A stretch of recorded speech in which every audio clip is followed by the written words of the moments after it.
Donald Trump, president-elect, and the man who watched it all right there at a front row seat, ABC News correspondent Alex Stone, live from Trump headquarters. Good morning, Alex Stone. McGraw, good morning to you. And we definitely saw a change last night from the beginning of the party when it was a smaller, subdued crowd. Not a lot of folks. Those who were there seemed like, this may not go so well tonight. Well, they were rocking over at the Clinton side, to then as we got through the night, it was all of a sudden things were picking up on the Trump side, and the Clinton side got very quiet. The party definitely grew through the night as the results came in. And when he went and spoke at the podium, what was that like? That must have been an unbelievable place to be. Yeah, many in the crowd could not believe what they were seeing. President-elect Donald Trump, as he was introduced, and he came out of from behind the curtains right next to where we were standing. We were up on a balcony, and he came down the balcony and then went down onto the stage and walked across to address his supporters. And his message very much about unification, bringing the country together, saying that he will be the president for all Americans.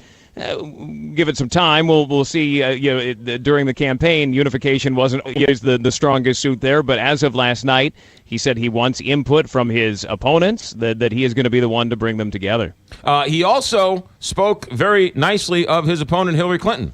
He did, and it's the first time we've heard him talk about her in nice terms in quite some time, talking about that she was a good opponent and that she fought hard, up until Monday night. Anytime he talked about her, he said that she was weak and that she didn't fight hard. But now he says that she fought hard. The two spoke at about 2:00 this morning, as she called to concede. We also now understand from the White House that President Obama has spoken to both Trump and to Clinton. We expect the president's going to come out and make a statement at some point today.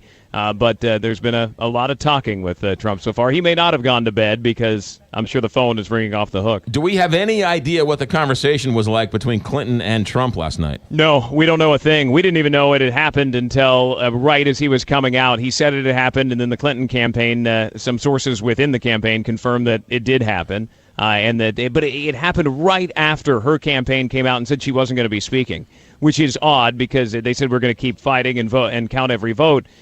Was there a big change in those few minutes, or maybe she wasn't in a state of mind where she could go out and give a speech, and so they said we're not going to do this tonight? Nobody knows. Did he say anything about going after her criminally that he mentioned during the campaign? Anything like that last night? No, we did hear the supporters chanting lock her up," as he talked about her, but no, he took the much nicer, higher road. Alex Stone, a lot of people are calling this a stunning upset, one for the ages. You were there, a front row seat at history.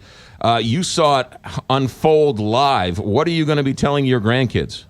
Well, or even my kids, they're so young that, they think Donald Trump and Hillary Clinton are married. Our 3-year-old, he's always asking, are they getting married?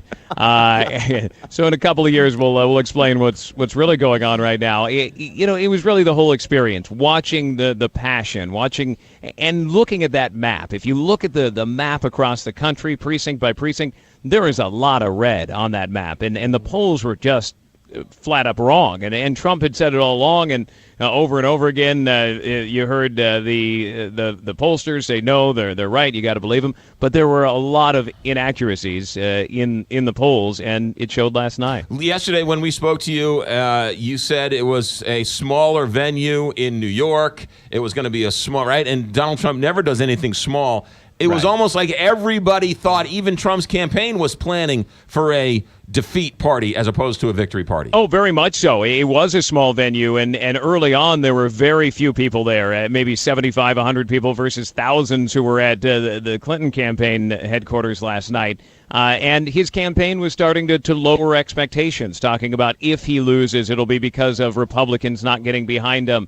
He was in interviews calling certain Republicans out by name for not supporting him. They were lowering those expectations in case he didn't win. But in the end, they had a very different tune at the end. Alex Stone, ABC News correspondent, live from where the world changed last night, inside Trump headquarters in New York City. Alex Stone, thanks for checking in.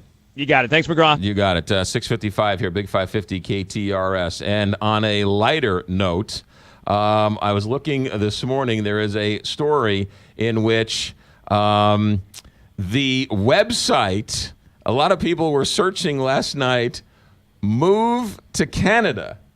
And the website that explains Canadian immigration crashed last night. During the night and immediately aftermath Donald Trump's election, the official website for Citizenship and Immigration Canada stopped working. Apparently, the number of people who were trying to look into what it takes to move to Canada, it crashed last night. Still having trouble loading this morning. That's interesting. I got a few texts from people, too. Oh, Canada. 6:57, Big 550.